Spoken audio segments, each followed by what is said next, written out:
Nos acompaña Óscar Martínez Cubells, presidente del Comité de Inversiones de Delicias Capital y que tiene una dilatada experiencia en Private Equity, razón por la cual le vamos a hacer una serie de preguntas para que nos ilustre en el tema.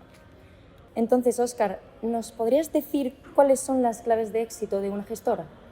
La primera de todos es la rentabilidad que esa gestora puede obtener para los fondos que gestiona. Esa es una clave de éxito fundamental. La segunda es que sea una gestora que sea capaz de demostrar que actúa bajo un criterio y un concepto de independencia alto.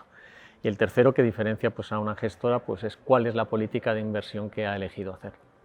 De acuerdo. Y para ti, ¿cuáles son los aspectos diferenciales de una gestora frente a otra? El equipo y la experiencia que acumule y, por supuesto, el track record, que son la rentabilidad que proporciona a sus inversores, es lo que diferencia a una gestora de otra. Y finalmente te diría cuál es el plan de futuro que tiene la gestora para ser capaz de estructurar nuevos vehículos atractivos y originales en comparación a los que otros gestores llevan. De acuerdo.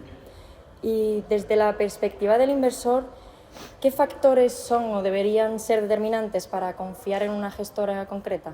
Bueno, yo desde la perspectiva del inversor lo primero que miraría en una gestora es cuál ha sido su track record, es decir, cuáles han sido los retornos que ha producido esa gestora para los inversores en las etapas anteriores.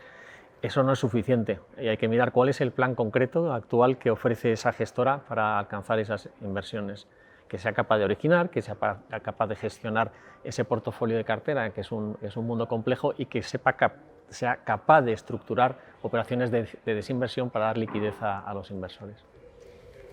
Relacionada con la desinversión, para ti, ¿cuándo se debería desinvertir y cuánto deberíamos esperar? Pues yo creo que se debe desinvertir desde una óptica puramente profesional de gestión de activos. Se debe desinvertir cuando has alcanzado la rentabilidad que tú buscabas.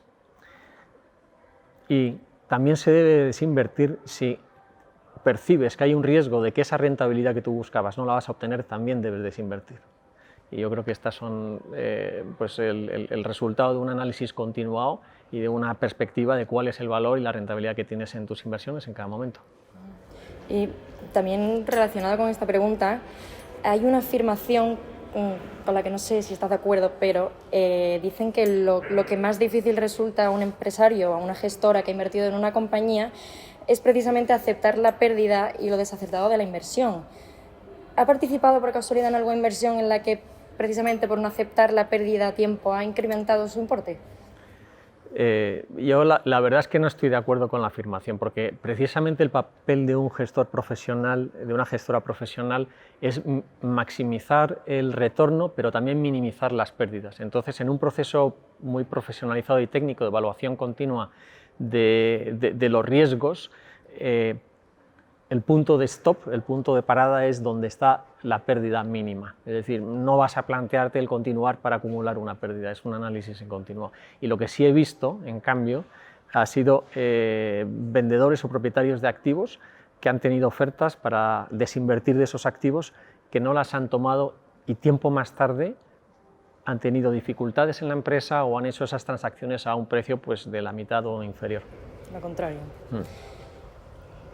¿Nos podría contar de las múltiples inversiones que ha realizado a lo largo de su trayectoria profesional un ejemplo de creación de valor y cuál fue el driver principal que actuó de catalizador? Por ejemplo, he participado como gestor de Private Equity en una operación. Identificamos un buscador de Internet y finalmente, después de un tiempo, esa compañía la vendimos a Yahoo. Multiplicamos por más de 5 veces la inversión. Y el driver de generación de valor fue realmente pasar de un estadio de proyecto a generar un equipo muy fuerte con presencia internacional. Es decir, convertir un pequeño proyecto empresarial en una empresa con una cuenta de resultados estable. Eso en un momento, además, donde había un interés fuerte por los compradores tecnológicos de complementar sus gamas de buscadores con otros nuevos, dio lugar a esa rentabilidad. Pero el driver fue ser capaz de construir una unidad de generación de cash flow fuerte con un equipo bueno. De acuerdo. ¿Nos puede comentar con algún ejemplo de inversión que haya superado sus expectativas y cuál fue el factor clave para ello? Creo que sí.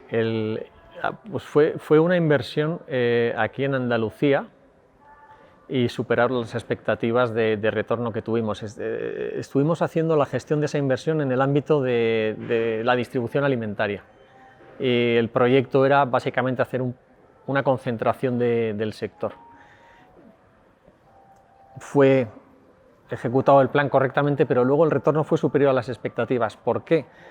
Nos encontramos en una situación donde se había levantado una rampa alcista de precios importante y donde habían surgido un mercado de compradores para esta compañía muy competitivo entre sí. Y en esa, digamos, pugna por elevar el precio en el momento final, además de que nosotros esperábamos unos retornos suficientes, pues la elevación del precio se produjo por esa competencia entre tres grandes multinacionales para quedarse con el activo.